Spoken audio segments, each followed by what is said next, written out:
Only. We look forward to hearing. Well, let's you say. Hello, everybody. I'm going to ask a hard question. I'm going to go off. Hello, everybody. Hello, everybody. I got my list too. Hello, and welcome on behalf of FPAC to the California 2018 Pride event. And we're here to celebrate the LGBT experience from revolution to evolution. A little bit about me. My name is Caleb Griffin, and I'm your Special Emphasis Program Coordinator for the Civil Rights Advisory Committee, representing the LGBT group here in California. It's really an honor to be here. I'm happy that we're going to experience this today and share this space together. So a couple of housekeeping details to begin. We have 3 exits there in case of fire. The exit is out to the left. The bathrooms are out that way and around the corner. And I guess we have some other housekeeping items that Valvina is going to go over regarding our members who are tuning in via VTC or the AT&T line. Good morning, live from Davis, California. How are you guys doing? I'm going to ask everybody out there, please, to mute your telephones or mute your VTC unless you want to talk. We got 2 things going on right now. First, I'd like to tell you that this is being recorded, so the legal stuff is over. You are being recorded. The second thing is, if you're using the AT&T bridge line, please only use the AT&T bridge line. Do not do both. Do not use the VTC audio bridge line. So it's either one or the other. And yeah, so mute your phones. That's a must, unless you want to say something. And the other one is mute your VTC unless you want to say something. And thank you so much, and I appreciate all your guys' help.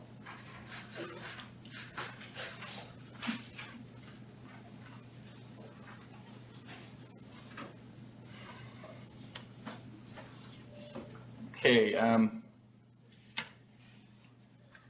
to briefly go over our agenda, I'm going to give some opening statements here in a moment. We're going to have some introductions from our leadership. We'll have our panelists each give a short introduction of themselves and their involvement in advocacy through their careers.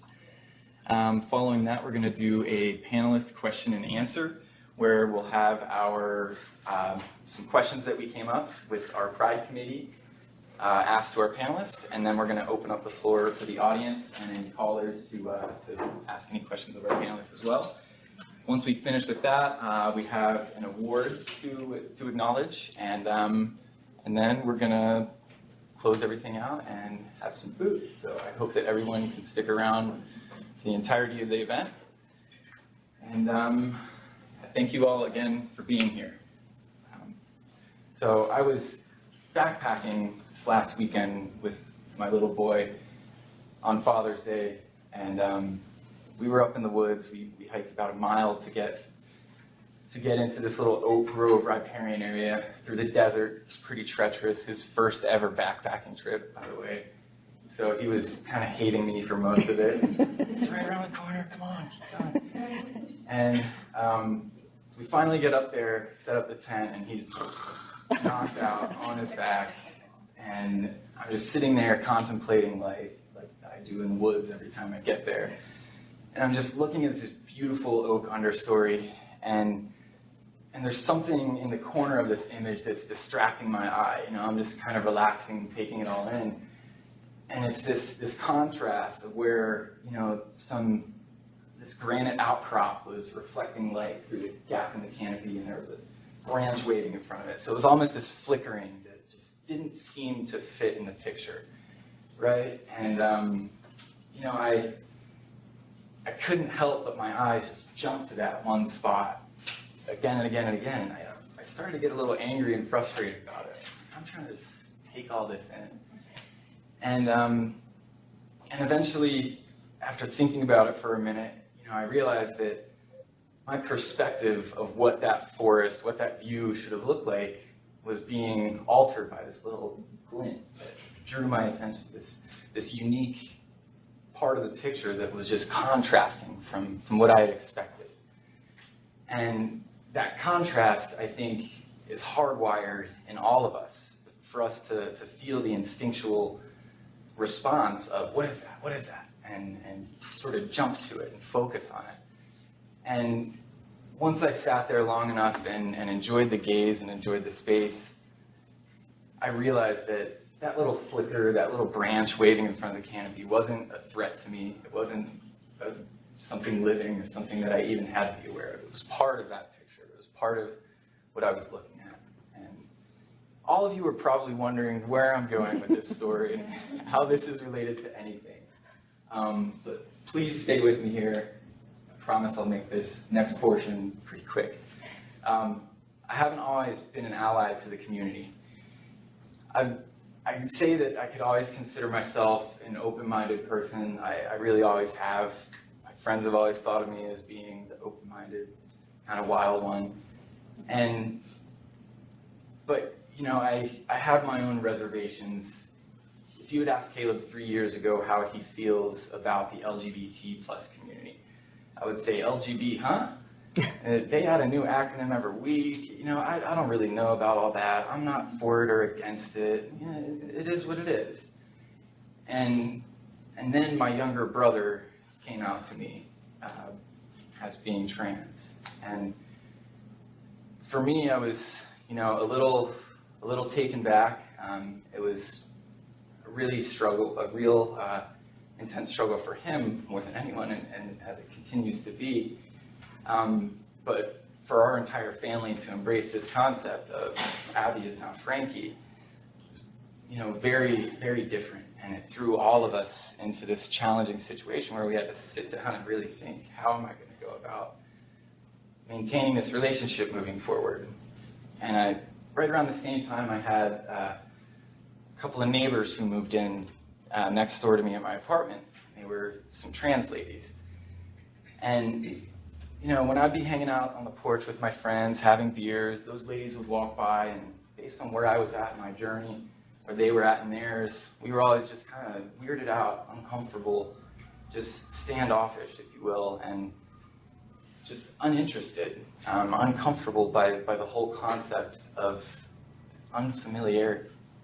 And that's where it all kind of sews in together. I thought, if I'm treating these people who are my neighbors this way, how would I feel if somebody treated my little brother that way? And I started contemplating and just wrapped it around my mind over and over again. Like, what is this inside of me that makes me feel this judgment, this discomfort, this confusion? And ultimately, when I got to the bottom of it, it was the same thing as what happened to me in the woods the other day. Our lives are limited. Our perspectives are limited by our experiences that we do or don't share with each and every piece of our community. I had this image of what that oak grove should have looked like. And that little flickering contrast in the corner didn't belong until I sat and felt it out. And just the same with this. I was not comfortable being near trans people, even gay people. Any of those concepts were new, unfamiliar, strange to me.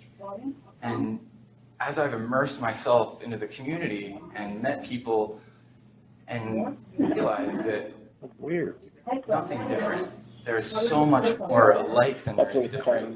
I've learned to look at the whole picture and to see. Could you please mute your devices if anyone's isn't muted? I think they were saying they needed a microphone. Oh, Speak louder. sorry about that. Connect this, or You have to start over. Sorry about that. So I guess what I'm trying to connect here is that our perspectives are limited by our viewpoints. The things that we see as contrasting to the norm are things that it's often easy for us to reject and to call wrong or inappropriate, or even just to let ourselves feel uncomfortable about it. But I invite all of you if you haven't already, to come on the same journey that I've went on and embrace that part of you that feels that confusion and that inner bias and prejudice for the unfamiliar. Embrace that, explore it, and what you'll find is that there's nothing to it. It's not valid. It should not be how we are making our daily judgment calls. And I really hope that everyone in this room can relate to some of that story and experience and factor that into your own lives and experiences. So,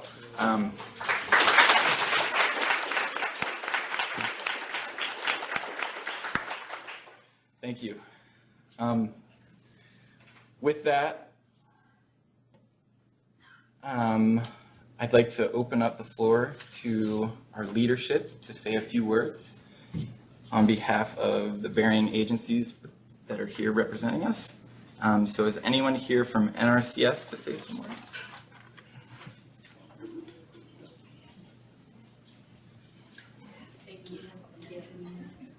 Thank you, Caleb, and welcome to. Please get the microphone. Please. Yes, thank you.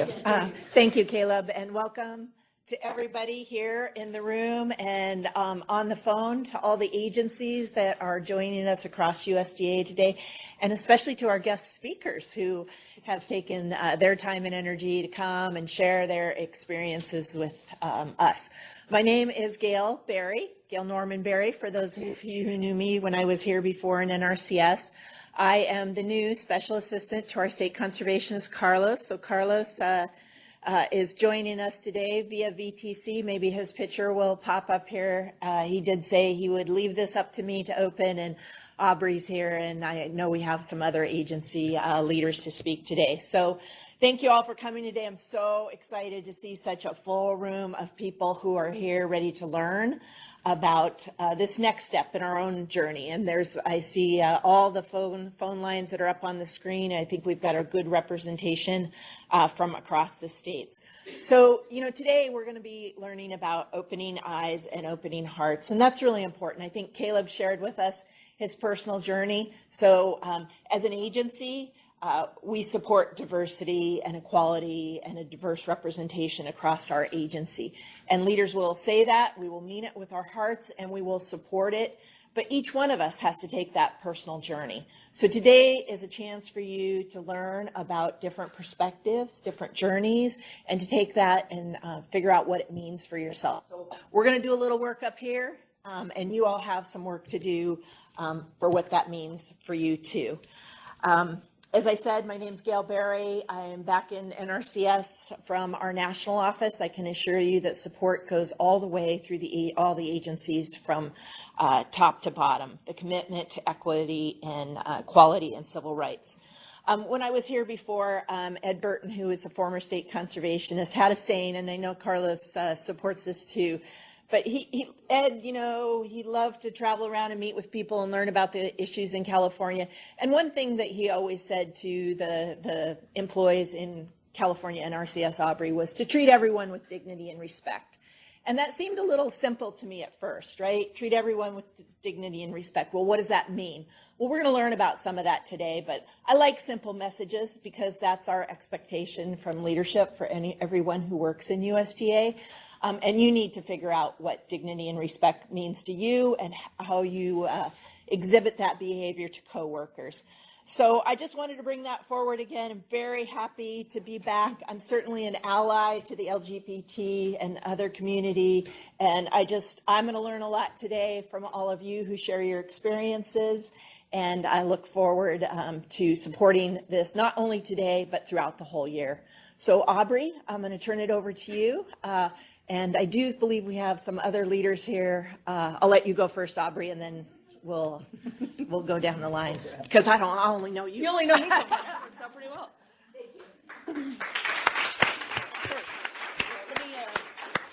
Let's not be rude, and we'll put my phone somewhere else.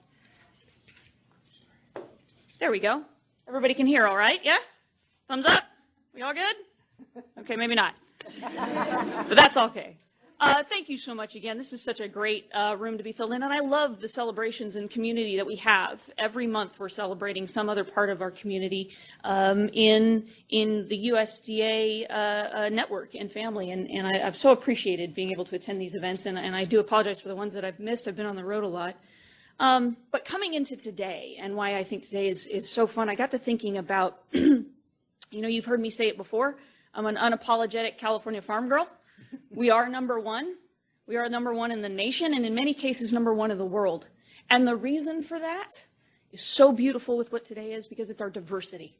Our diversity in California is what makes us strong as an agricultural community. Our diversity in California is what makes us dominant from people and cultures and backgrounds and ideas and perspectives, all the way down to the very crops and soils that we produce in from border to border. Now, I'm from a small town, a small farming community down in Kings County, and I go home every weekend, and I go to the farm every weekend. And when I look at the cultures that are a part of our community, it's something I've been thinking a lot about with my family lately, the different cultures that have brought so much to our agricultural community, and our town and our county, number one thing going on in Kings County is agriculture. And when I reflect on everybody who's a part of this community and the day-to-day decisions we make that support that part of us, that base foundation of who we are and the strength of our community, every day decisions can get simple.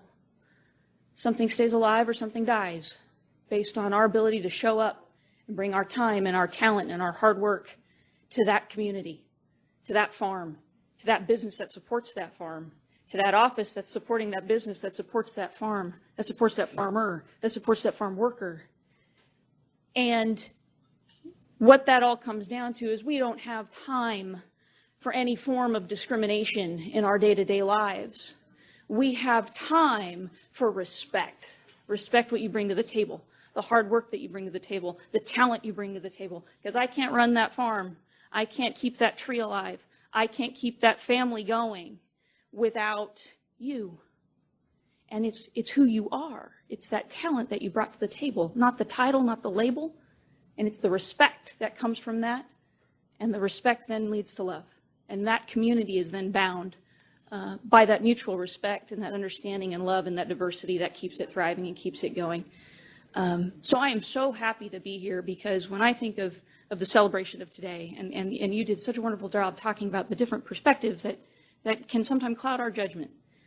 For us in the boots on the ground farm world, we don't got time for that. When the light gets distorted, you still got to get to work. And different people who come to work with you, we value who you are as a person and what you bring to the table to keep our community going and our families going and our farms going. And that takes all kinds, gay, straight, LGBT, Q, and everyone in between, every race, color, and creed, keep us going and keep California number one. So thank you so much, and so glad to be here. I do have to take off partway through today's celebration, so I'm so sorry I won't be able to join all day. But thank you again so much for all the hard work being put into today's event. So thank you. Do we have anybody here from RMA? Are you three? Thank you. Hello, my name is Ann Lambert. I'm the Deputy Director of the Western Regional Compliance Office. I'll be here representing RMA Compliance as well as the Davis Regional Office, and I'd like to thank everyone for coming. I've been attending the LGBT special emphasis programs for years now, and I've learned so much from the previous guest speakers. I've learned how to be a strong and powerful ally. I've learned what it's like to grow up gay and coming out, what it's like to be transgender and the challenges that come with that, all powerful lessons that I've learned. I'm thankful that our agency and our respective offices have such a powerful and positive LGBT plus atmosphere, and that the people I work with have a positive, encouraging attitude to those that are lesbian, gay, transgender, plus everything else. I'm very excited about listening to our panel. today, and I'm looking forward to learning more. So on behalf of RMA, thank you very much for coming to today's Special Emphasis Program.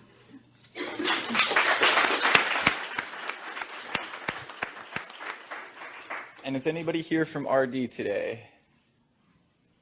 All right, they must not have been able to make it. But anyhow, thank you again to our leadership for the words of support for the program. Really couldn't make this happen without your support. So with that, I'd like to move on to our panelist introductions. Now, if you ladies would be willing to hold the mic relatively close, better than I did, and go ahead and give your little tidbits. Do I have to do anything? It's on? Yeah. Okay. Hi, my name is Shelley Bales, and this is my wife, Ellen Pontac. Can I say that again? This is my wife, Ellen Pontac. Actually, we've been married, legally married, 10 years as of Saturday. 10 years this Saturday. But we've been together 44 years. And, yeah, wow. It's hard for me to believe, too, because I can't believe I'm 44, at least 44 years old. So, but when Ellen and I got together in 1973, we each had 2 kids, and we were in the midst of getting divorced. We each had lawyers, and our lawyers both separately told us that if we told anybody about our relationship, we would definitely lose our kids. Ellen's ex-husband was unfit to take care of the kids at the time, and her kids would have gone into foster care had anybody known about our relationship. So they would take our kids, her kids, out of our loving home and put them in foster care rather than have us bring them up.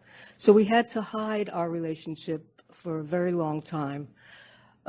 Things have changed now, luckily and gladly for us, but it was a real struggle when we first started out.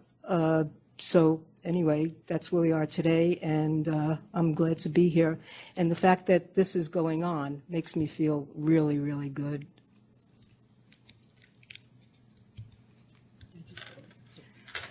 That's everything I was going to say. Yeah, I stole it again. But we do feel that we are probably the most fortunate people, period. We just met and found, I guess. We met just the way everybody else does. Not exactly. My daughter was in kindergarten, and she had a friend in kindergarten, and whose mother and I became good friends. So one time, that mother, Carmela, said that she was, what was it, Carmela now? She had a lesbian lover. She was married, but she had a lesbian lover. And she was just going out with the girls one time, and, did I want to go out? I thought, oh, that sounds like fun. Sounded great. So they told Shelley that there was this really, they had invited this friend to go with them, but don't get too involved with her because she's just a little too wild for you. They told, what? Could you speak up? Oh, they told me that, the girls, I assumed the girls were just going out. So it was, I didn't know that they had fixed me up with someone. It was farthest thing from my mind. But somehow things changed, and here we are, 44 years later. But we've been, I think, extremely lucky. And we met each other in New York. Well, Shelley was from New York. I was just passing through. But I can't take a step without realizing how fortunate I am and how wonderful my life has turned out. And as far as our activism, I guess we were activists, but we never intended to be activists. We just did what we thought was right. And it was good. It was good for us, and I guess it was good for our community. And here we are, of all places. But that, she said all the important stuff. I'm already good at this. So this microphone is actually projecting out to our audience. Okay. But for everyone in the room, we gotta ask you to speak a little bit louder. Okay. Okay, so our next agenda item, and we have a third panelist who I've been told is on the way. Fortunately, maybe we could retroactively do his introduction. But for right now, I'd like to jump over to our panelist questions, and we'll begin the Q&A, if you ladies are prepared and ready. Sure. All right. Okay, so for our first question, what are the biggest stigmas or mischaracterizations about the LGBT plus community that you're aware of and would like to address? Yeah, we found this question really, really hard.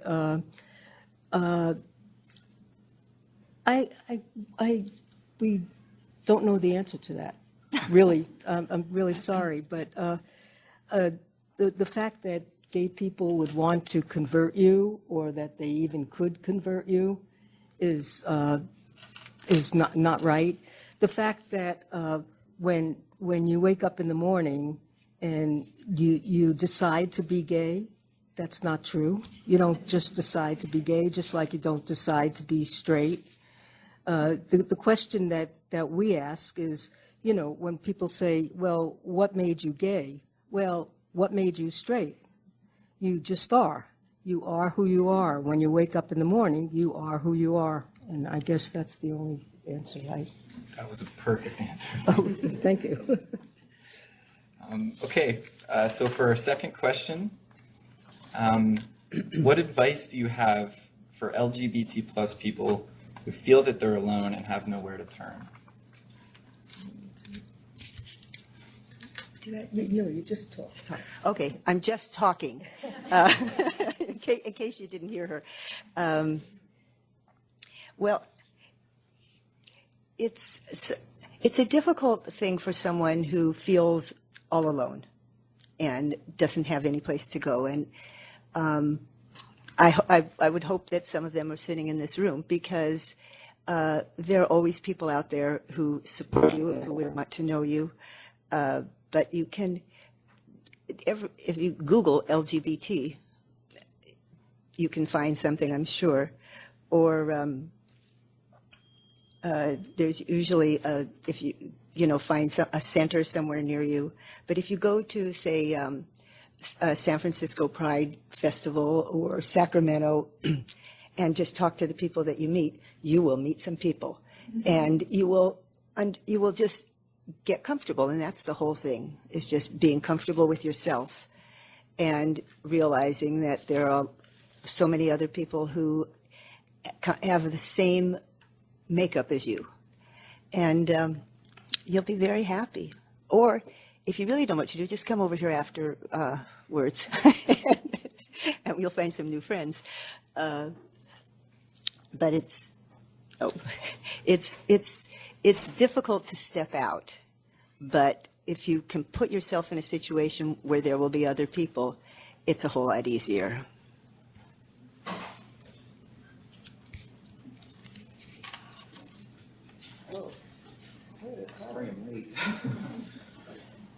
Great. Thank you so much. Carlos is coming in a little bit late, but if we could have Carlos give his introduction now. Just a brief, maybe 3 to 5 minute spiel of your involvement in advocacy. Great, thank you. Wow, USDA, this is exciting. Hi. Sorry I'm late. I have had obligations this morning for my day job. I was testifying on a few bills in committee, and it was unpredictable in terms of timing, but happy to be here. Hello, everyone. So I am very excited to be here. Actually, met Christine maybe, gosh, I think it was 8 years ago when I was at SEIU and had the opportunity at a labor union to begin to attempt to bridge the divide between labor households and the LGBT community on the issue of marriage equality. So it was a really exciting experience. And I think probably around the time where I really started to deepen my involvement in the LGBT movement, around the time that Proposition 8 passed in California. And I think for my generation, that was a wake-up call and a call to action for us to be out and authentic and have conversations with our friends and families about our lives and our coworkers. And so I think that's why we've seen such a rapid, sort of rapid fire progress with regard to the rights and freedoms that we've been able to win in the amount of time relative to perhaps other movements. It's the ability to come out, and the more folks have come out, the more quickly we've seen. A little bit closer to your mouth. Yeah. Thank you, sir. We've seen progress sort of track as people have been more comfortable coming out. And so I'm really heartened by the progress we've made, and certainly looking forward to hearing both of your perspectives as well about where you think we go next.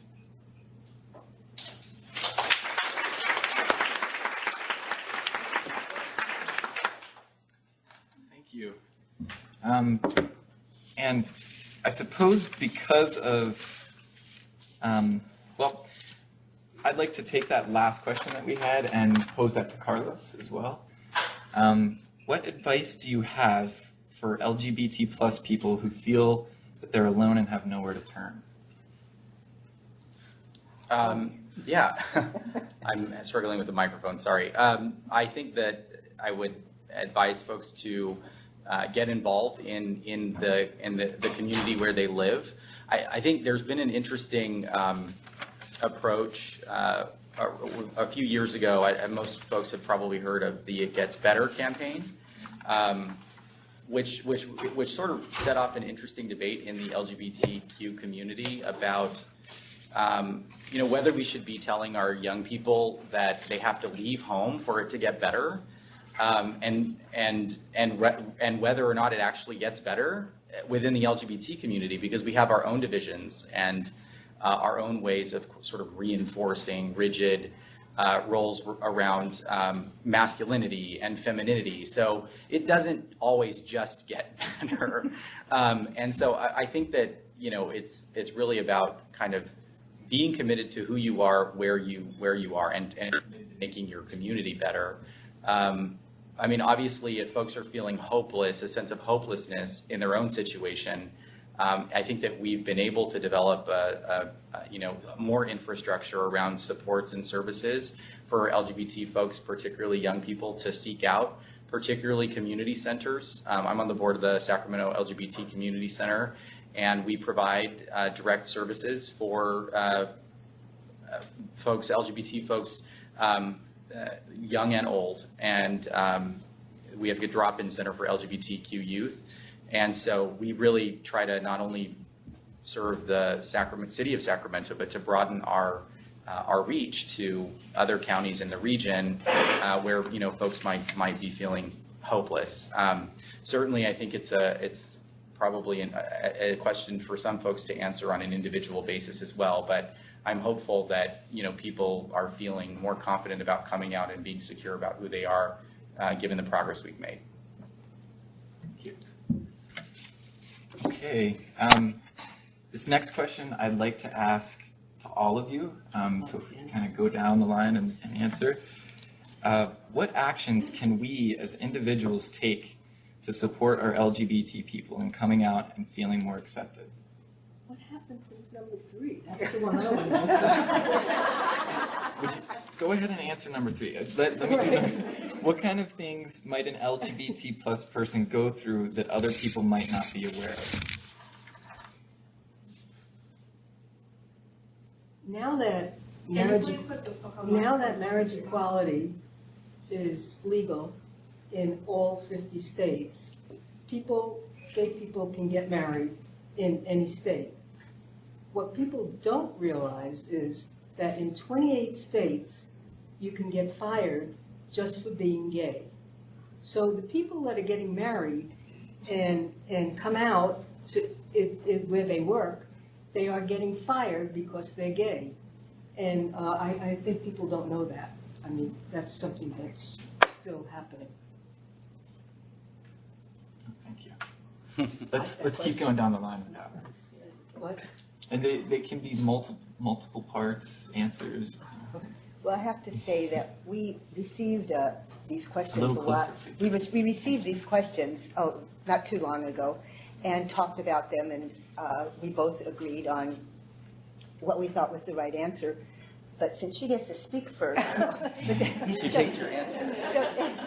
So yesterday we went over the questions again, and our answers were exactly the same. So we knew we were right the first time around. But I still love her. But there are so many little things like getting fired for for whatever reason because you're gay.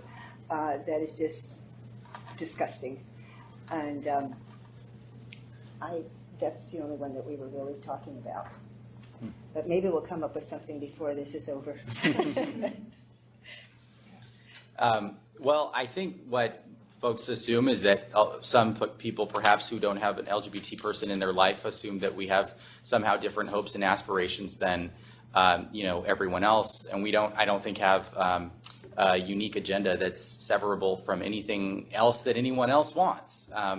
But I would say one of the things that is most unique to our community is that because the community went through a time where folks were being kicked out of their homes by their parents and being disowned by their families, that there's this concept that we really have developed in the LGBT community around families of choice. And I think that friends, our network of friends, our safe spaces like bars and community centers, the gay ghettos throughout the country that are now sort of being somewhat gentrified and somewhat fashionable.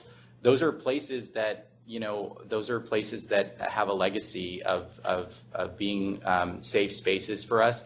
And I think the bonds that our community have developed with their friends, because sometimes those people have been our only family, perhaps are even stronger than what you might see in other communities. The other thing that I think is important to acknowledge is that while we do have the right to marry anyone we want, the movement has left behind a lot of people. Trans people, people of color, poor people, women. So I think we have a lot of work to do to make sure that we can actually eradicate new HIV infections among men who have sex with men, so that we can actually, secure protections for trans folks related to violence. I mean, the number of trans folks who are being murdered in this country is astronomically high. So what you see is sort of an uneven progress. There was an agenda that was established by the powerful and the well-heeled in the community, and that was to win marriage. And that's great, and it has a transformative impact on all of our lives. But also, we haven't even secured the protections within the workplace for all of us throughout the country. And the progress that's been made for poor people and for people of color and for trans people has been uneven. So I think that that's one thing. Let's not wave the flag yet that we've won. We have to protect what we've won and continue to fight for all of those other things. Thank you. At this time, I'd like to open up to see if there's any questions from any of our audience members or anyone out there on the BTC or teleconference land.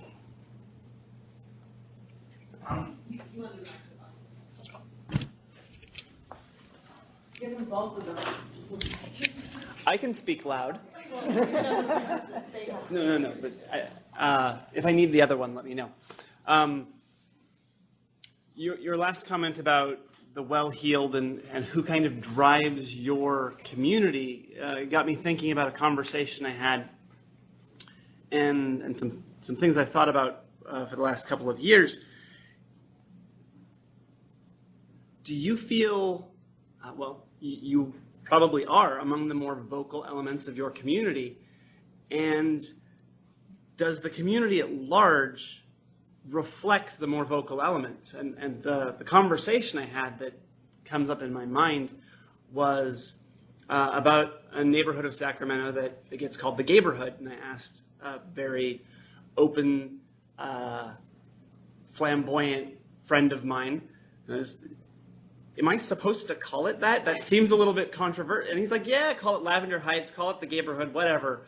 And I still don't, because I don't know if he's speaking his opinion as a more flamboyant person, but that doesn't mean that I would not offend someone who's a little bit more reserved.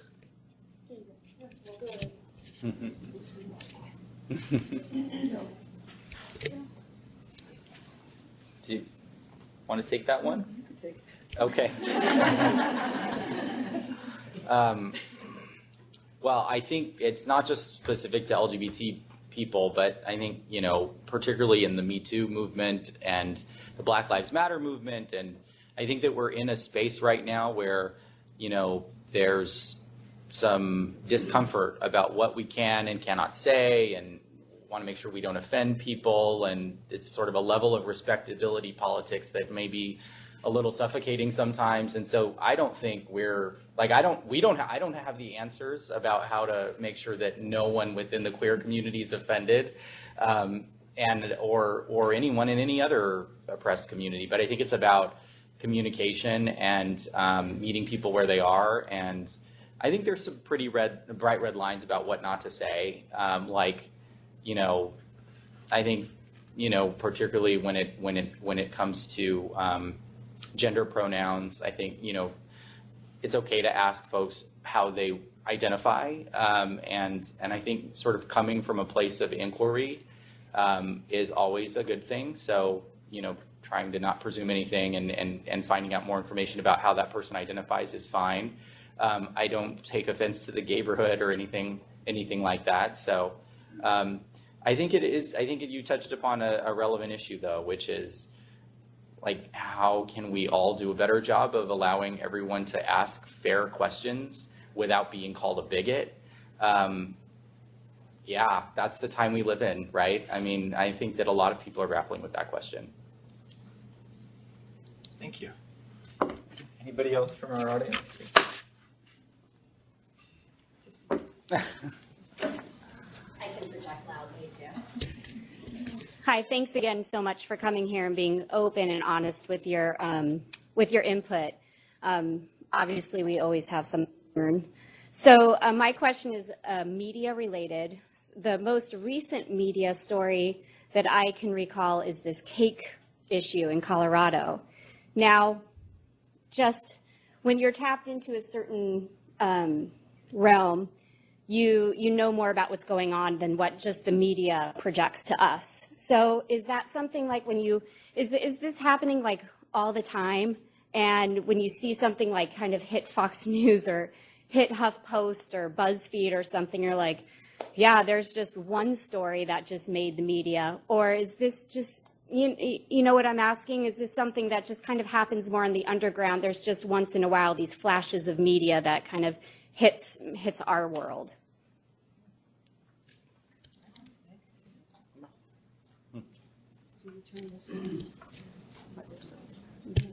Oh, is this a microphone too? Yeah, that's one for the DTC people, but the other one so we can hear it in the room. Okay, got it. I think that there's a lot of that going on, and it doesn't hit the media. The cake case, that the fact that we lost that was horrible. But I think the fact that it did hit the media and people know about it, I mean, it just is an education thing. There are a lot of places that will not, I mean, there are people that have signs in their windows that say no gays allowed. That has not hit the media, but we're really lucky here in Davis. I think that if we wanted to have a cake made, I don't think anybody would not take our money. So, yeah, it's happening all over, especially in this political climate. It's encouraging it. And I think it's going to get worse before it gets better. Always on the right side. I can. Well, I think so. I worry that, and we've seen evidence to suggest that there are a few troubling trends on the rise. So, when you have try not to wade into politics, but when you have the most powerful, person in the world articulating a worldview about who we are, it gives people who otherwise thought that being anti-gay wasn't okay permission and to feel emboldened, and so you see a rise in hate crimes. So I think that's very real. I also think it's regional, but I think it's sort of like, I think on the plus side, I think we've won the culture war forever. I think that what we're seeing is just a last gasp from that old guard. I think that their people have lost the culture war, but we've elected a government that represents this last gasp effort to hold on for dear life to what we knew in the 1950s. And we have to fight like hell to make sure that we maintain our wins, and we will. I mean, it's, but I think we've won the culture war. I think most folks can accept the fact that LGBT folks deserve the same rights and freedoms as anyone else. The Supreme Court case is interesting because the court stopped short of actually siding with the shop owner. The court basically said that the agency, the state agency that's in charge of adjudicating these complaints, did such a bad and one-sided job reflecting the religious argument of the shop owner that the court simply said, we really don't have an opinion, but what we do know is that the guy didn't get due process. And that's fair, because people do have fair religious arguments that should be heard and factored into this debate. And so that he didn't have, that shop owner who denied gay people a cake didn't have his due process rights exhausted to the full extent of the law is also a problem. But I think it's good that the Supreme Court said very narrowly, like, we're not going to actually talk about the substance of this, but what we will say is do a better job next time of bringing us, do your homework, basically. Thank you. Anything else from our audience?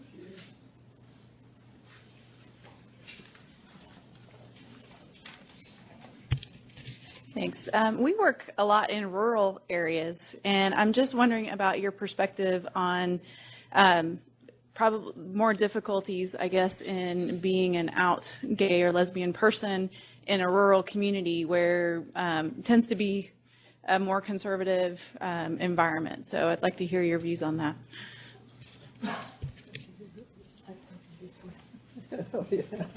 Go for it.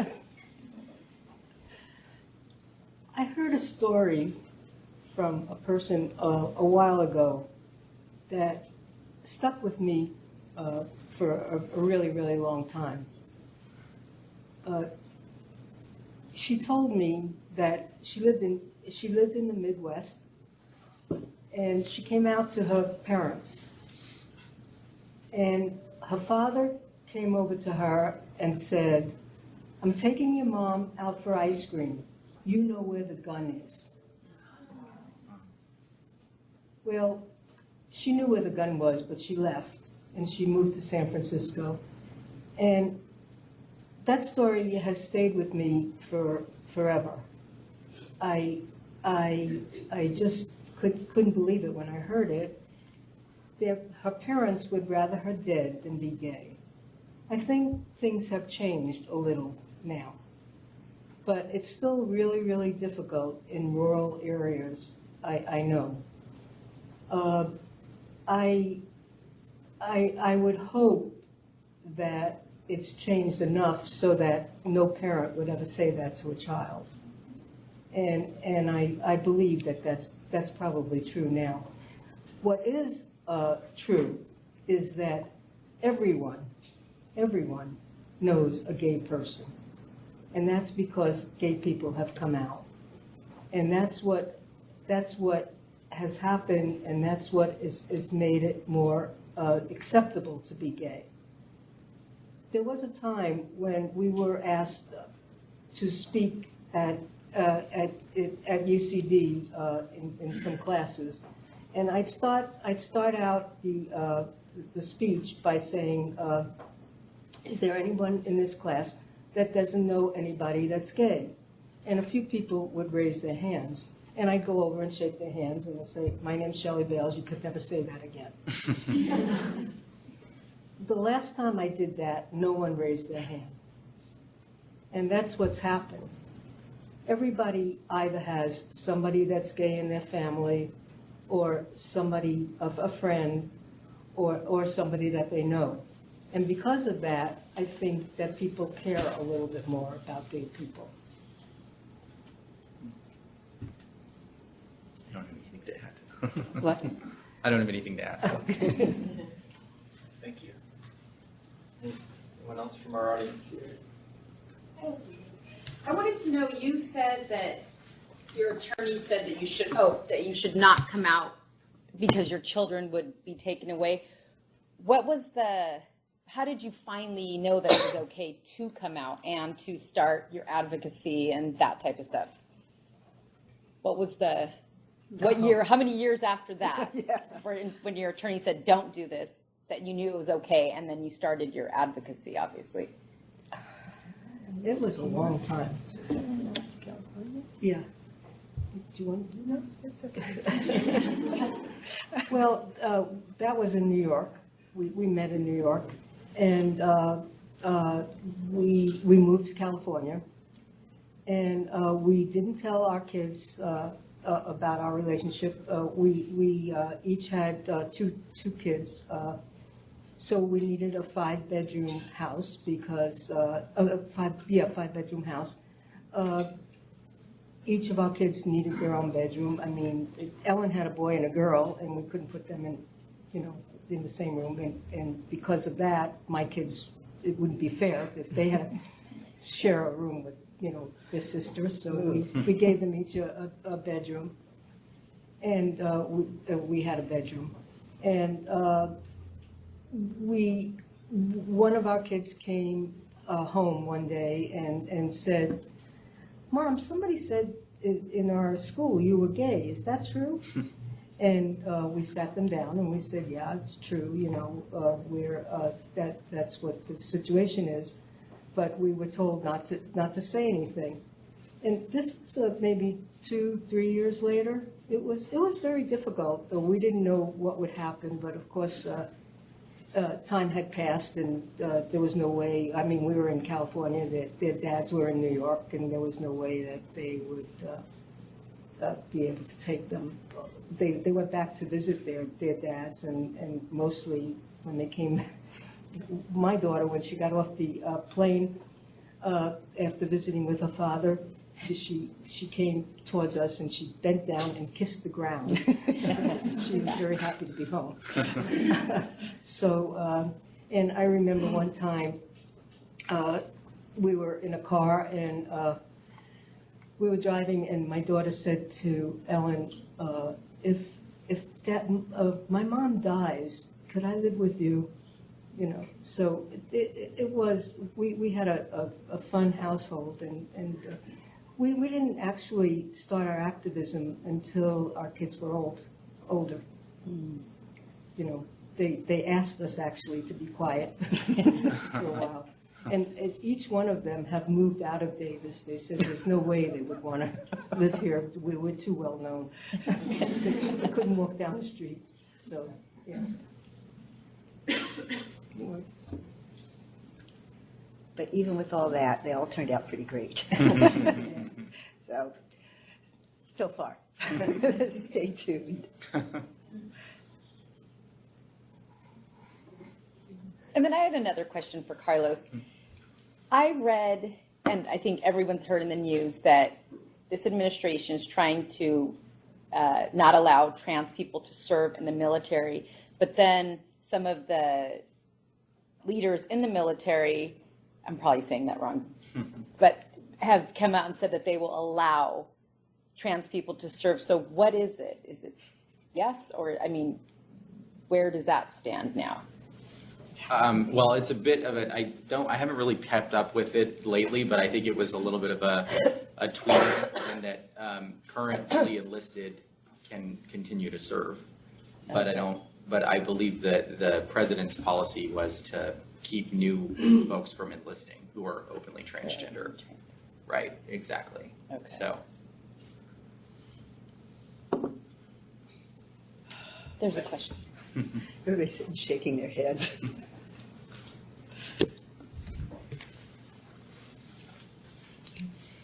My children accept that some people are gay, some people are transgender, and that's just how it is.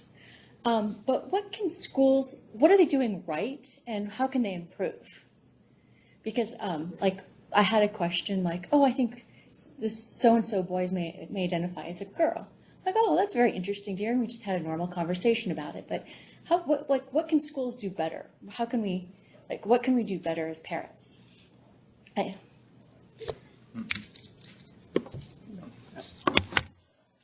Obviously, you don't need to do anything better. It probably would be better for you to tell me what the school should be doing. We didn't have that kind of issues when my kids were young.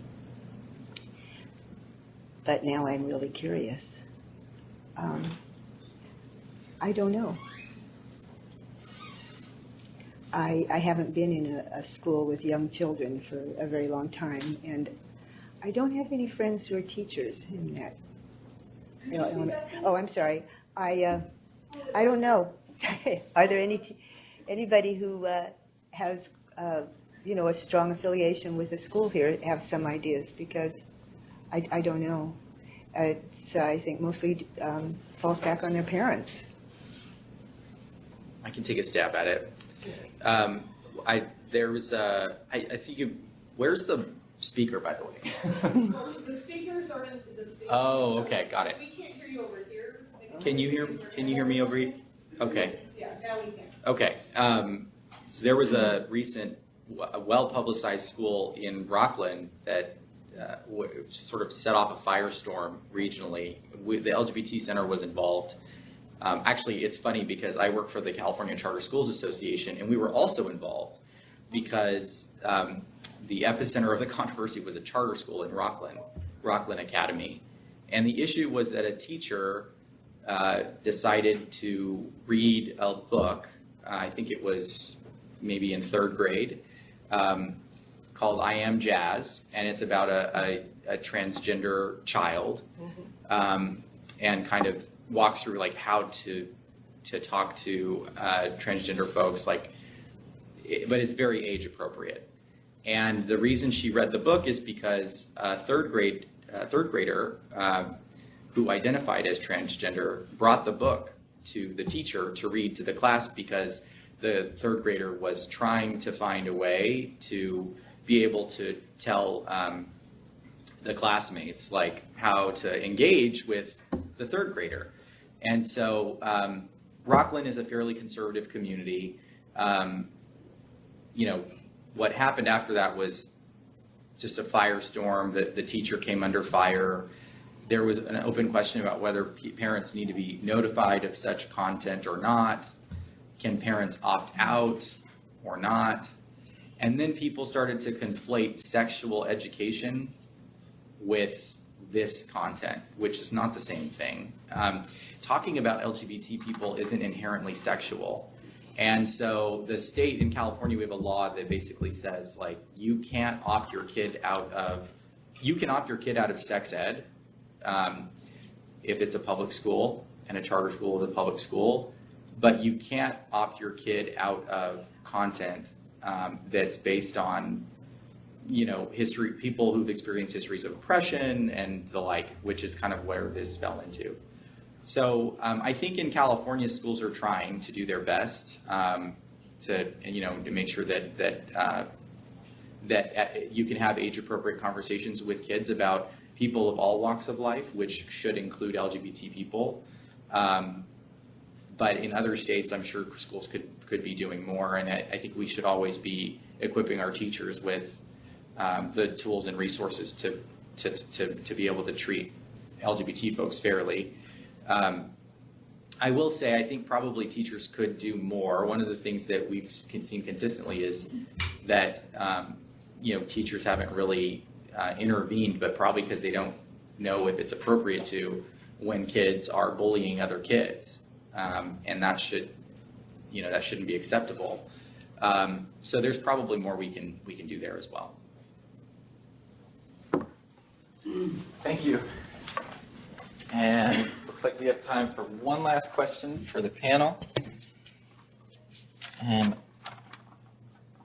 that question is, how can I respond to people who object to LGBT plus people on religious grounds?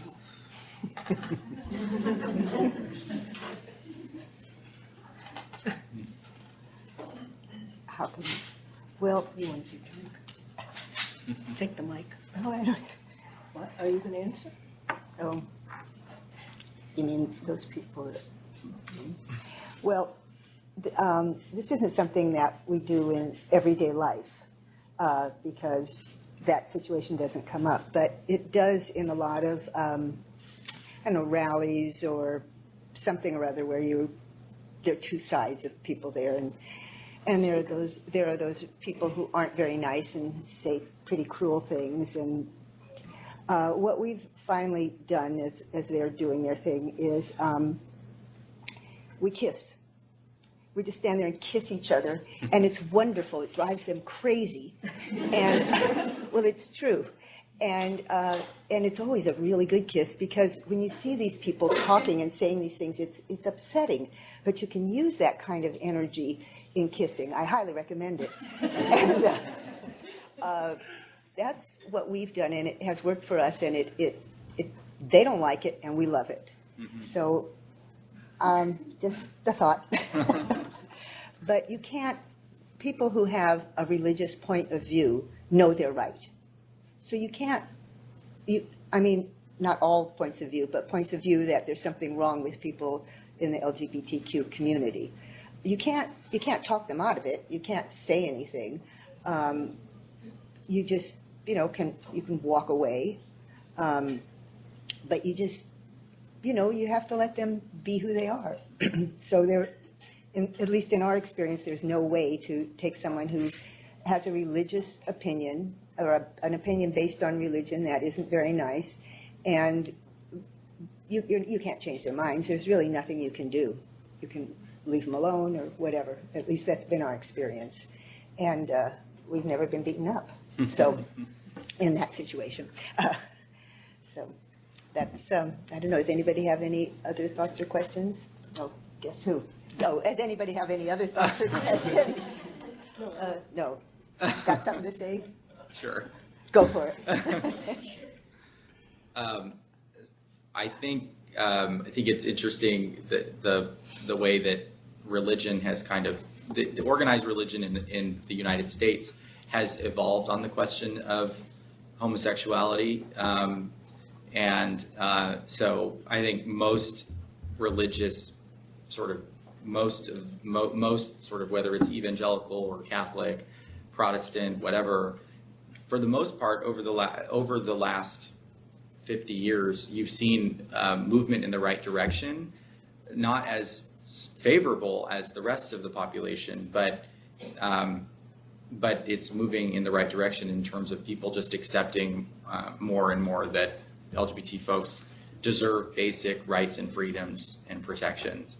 So that's good news. I also think one of the interesting, one of the things that the research surfaced after Proposition 8 about what religious people think about homosexuality is that it wasn't that there wasn't really a distinction about what you believed, whether it was Catholicism or Protestantism or whatever. It was how frequently you went to church. So how frequently you went to church was correlated to how opposed you were to LGBT people. But if you were like a Catholic, but you only go to church on Sundays or like once a month, you tended to be more open to LGBT people, which is really interesting.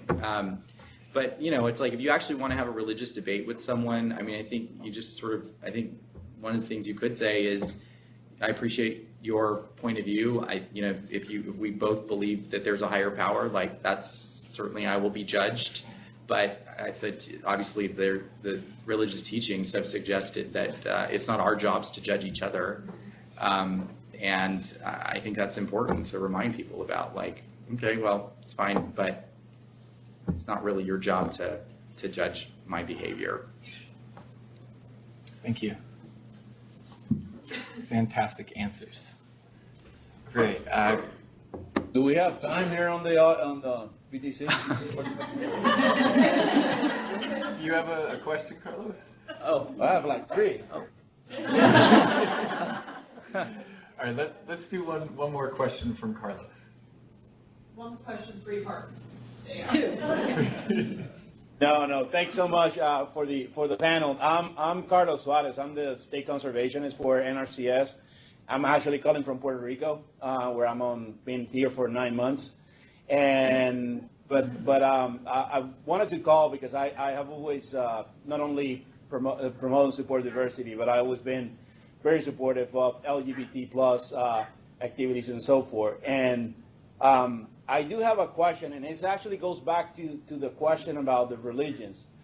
As a director, I have received, without going into names, of course, and I respect everybody's opinion, but I have received emails, not only in California, but in another state that I work as a director before in Florida, where employees and so forth have expressed their opinion that we shouldn't be supporting, or their opinion about because of religious grounds of supporting LGBT and what have you. And I always told them that I respect their opinion, but we are a diverse state. We are an agency that promotes diversity, and we will continue to do as such. That has been my response. I'm just curious if, after listening to your responses, if there was something else that I or any of my fellow directors and so forth could do when we get those kind of questions, because we do, and I do get the emails. I just the same way that I respect anybody's opinions on anything else, I respect their opinion to express their opinion and so forth. But I won't, I keep that confidential. However, that is a situation that I have dealt, not a lot, to be honest with you, but I have dealt with in the past. Well, I think you probably have some cover because USDA is a government, sort of agency, right? That we have to, it's public, and so that we have to make sure that we're creating opportunities for anyone with regard to employment who is qualified for the work, for the job. That's just that's what goes with accepting a public job. If you don't want to do that, you can go work for a private enterprise. But I think one of the things that's important to keep in mind is it's like to not be hostile to people of faith, because their points of view on these shifting issues is valid. They should be respected. I think perhaps what you could say is you don't have to participate in the activities, and that's okay. But as a public organization, we have an obligation to make sure that we're creating an affirmative environment for everybody, including you. So you don't have to participate in the things, but don't create a hostile work environment. And we should be fine. I mean, I think it should be fine for people to like coexist who think differently about things. Hopefully.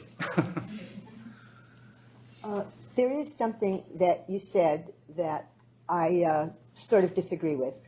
I don't think for me, I don't respect their opinion. I respect their right to have that opinion. But to me, that's two completely different things.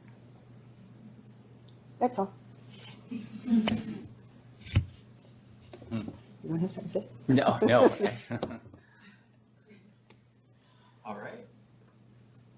Is that all you had, Carlos? Or there's not a part 2 and 3? 2 points. I actually had another. There was something about the schools, and my children. They were talking about what can be done in schools, and I actually have to. My 2 youngest are in Florida in school, and their school, which is a public school, is a school that's it's actually the prep school for the University of Florida. It's called P.K. Young.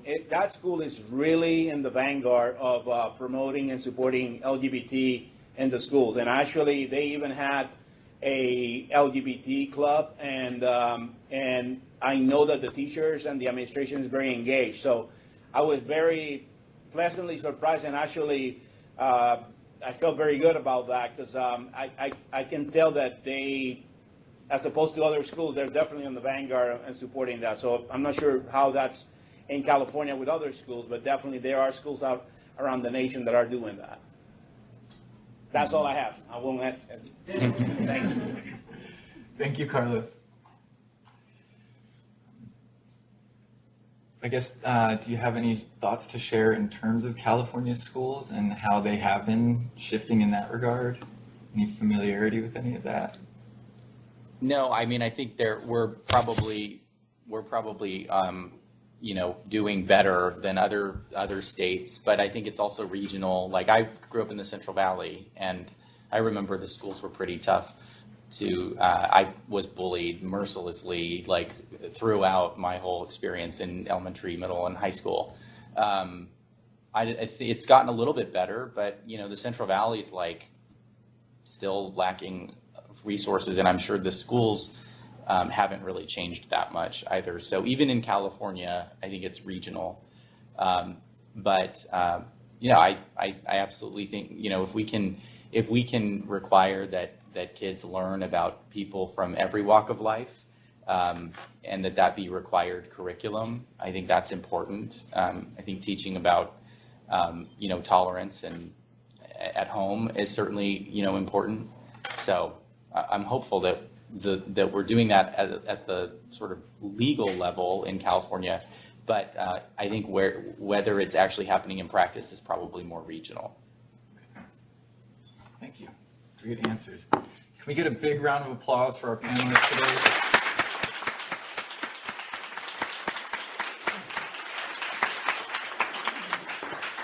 Seriously, thank you all so much. We sincerely appreciate you all wearing your hearts on your sleeve, sharing your opinions with us, and helping us to connect these dots.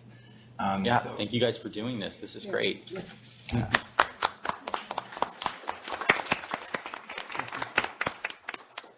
Okay, so on to the next part. We have an award presentation to deliver on behalf of Equality USDA. Unfortunately, they were not able to make it, but they sent me a printed blurb about the award, so I'm just going to read straight off of what they told me. Tom Scher is a civil engineering technician for NRCS in Davis, California. I don't know if Tom is out in the audience. I haven't met you in person.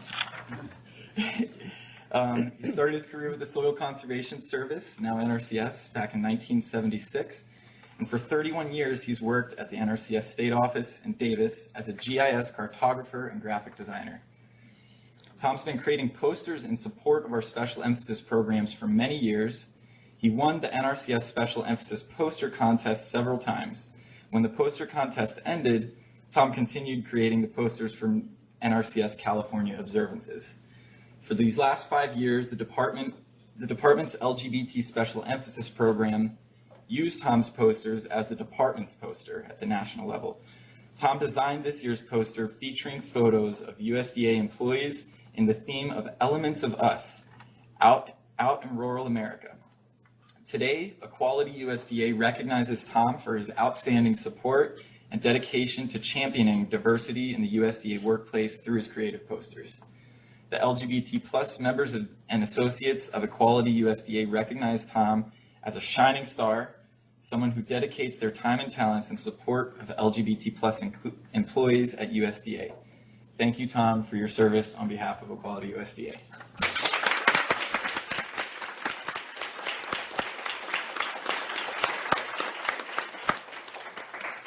And they will be mailing you a keepsake award. I also noted that on here as well. Also, before you all leave, once we break for our potluck, please see some of Tom's work. We have the printed flyers of the last 5 years' posters back on that back table next to the central exit there. Okay, so while we're doing awards, we have some certificates of appreciation to present to our guests.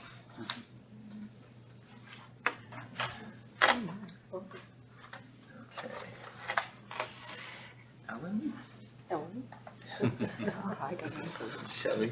Thank you. Thank you. Awesome. Wonderful. Thank you so much. That's great. Thank you. Okay.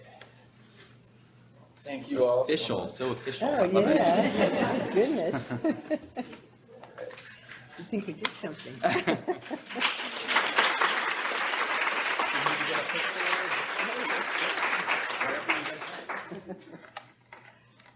Very nice. Okay. Good folks.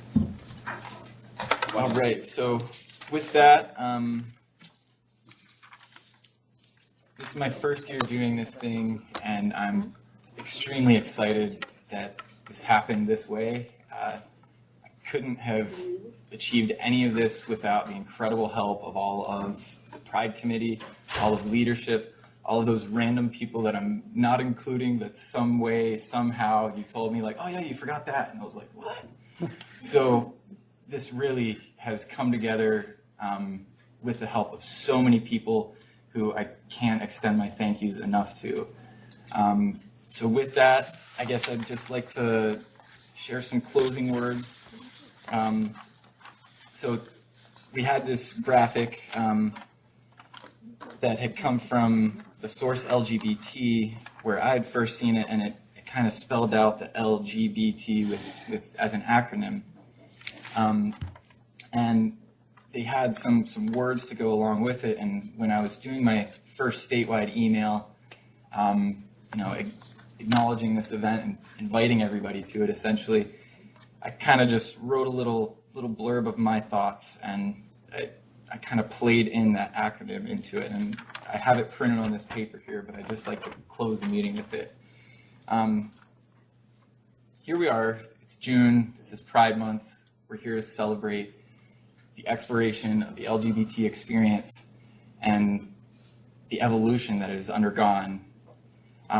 So this month especially, really always, let's work together to embrace the elements that we all rely on and share in this rapidly changing world. When we open our minds to learning about one another as individuals, we grow to understand that we all belong. This transformation in understanding often calls us to question the way that we do or don't support one another. No matter where we all may be on our journey of tolerance, acceptance, inclusion, and empowerment, a little effort to embrace the elements of us can bring our communities, agency, and whole society closer to a unified path forward. So thank you all for coming. I really appreciate your presence.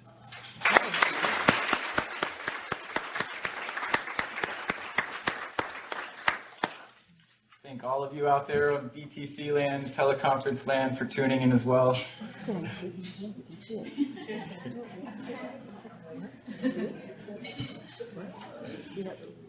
have to leave.